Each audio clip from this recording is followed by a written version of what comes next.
चलिए शुरू करते हैं डे 4 का लेक्चर 1। साहब आज का topic scientific management developed by F W. Taylor. सबसे पहले एफ.डब्ल्यू. टेलर का पूरा नाम जानते हैं हम लोग। Frederick Winslow Taylor. He was born in 1856 on 20th March in America. He was mechanical engineer. अब समझते हैं व्हाट इज साइंटिफिक मैनेजमेंट। चलिए देखते हैं व्हाट इज साइंटिफिक मैनेजमेंट। साहब याद रखिएगा, scientific management means the application of science to management, और हम कह सकते हैं scientific management conducting business activity according standardised tools, method and trained personnel in order to increase the output, improve its quality and reduce the cost and wastage.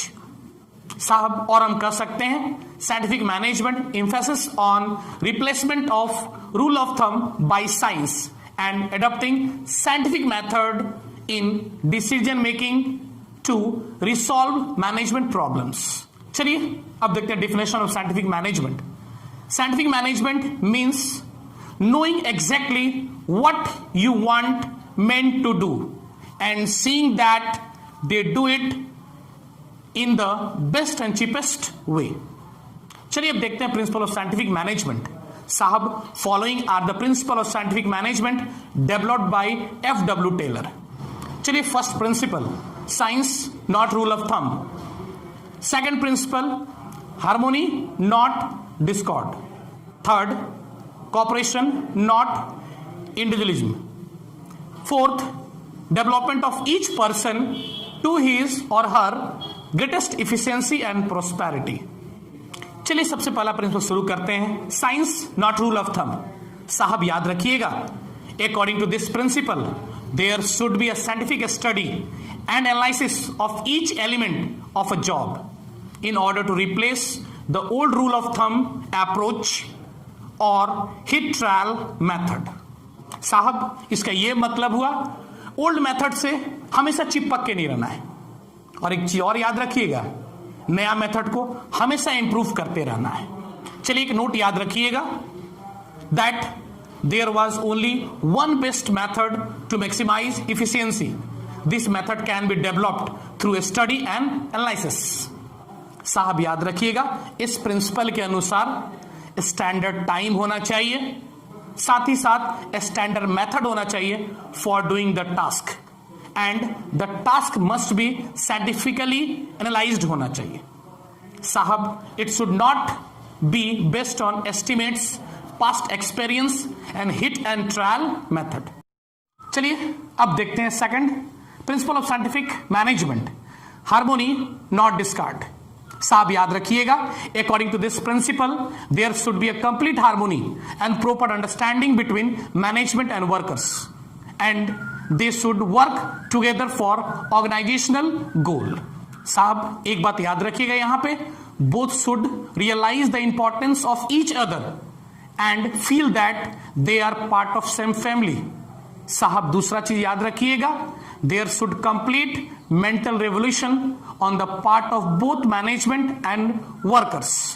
It means that there should be a total change in the outlook and attitude of management and worker towards each other from competition to cooperation. Third note याद रखिएगा, instead of fighting over distribution of profit, they must focus attention on increase it.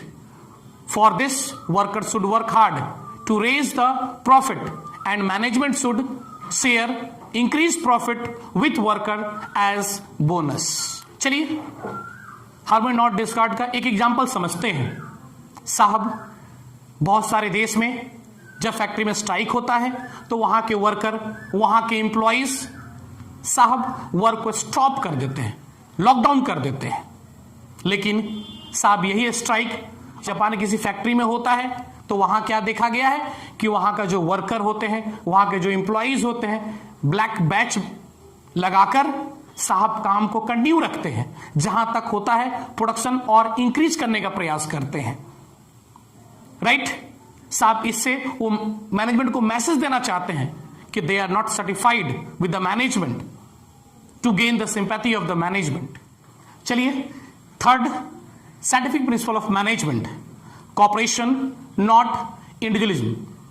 This principle is extension of principle of harmony not discard. According to this principle, there should be cooperation between management and worker instead of individualism. साहब यहां ध्यान देने की बात है, management should welcome suggestion of employees and reward if their suggestion prove to be beneficial for organisation, for example reduction in cost और increase in production. साहब दूसरा नोट याद रखने की बात है यहां पे, the management should take workers into confidence while taking important decision. At same time, workers should avoid a strike and unreasonable demand from the management. चलिए, fourth scientific principle of management देखते हैं साहब, development of workers to their greatest efficiency and prosperity. यहां ध्यान देने वाली बात क्या है साहब, industrial efficiency depends on personal competency of that organization. Right साहब, किसी ऑर्गेनाइजेशन का ग्रोथ उसके एम्प्लॉयज का क्वालिफिकेशन और स्किल पे डिपेंड करता है साहब. According to this principle, management should aim to develop workers to their greatest efficiency and prosperity. साहब याद रखिएगा, एम्प्लॉयज का एफिशिएंसी और प्रोस्पेरिटी इंक्रीज करने के लिए nowadays company sending their employees to attend seminar of eminent management expert like Philips Kotler for mental growth of the employees. एक note याद रखिएगा, according to F.W. Taylor, at the time of selection of employees, management को यह ध्यान रखना है कि साहब as per qualification, mental ability and intellectual capacity को देखते हुए जॉब असाइन करना है वर्कर को.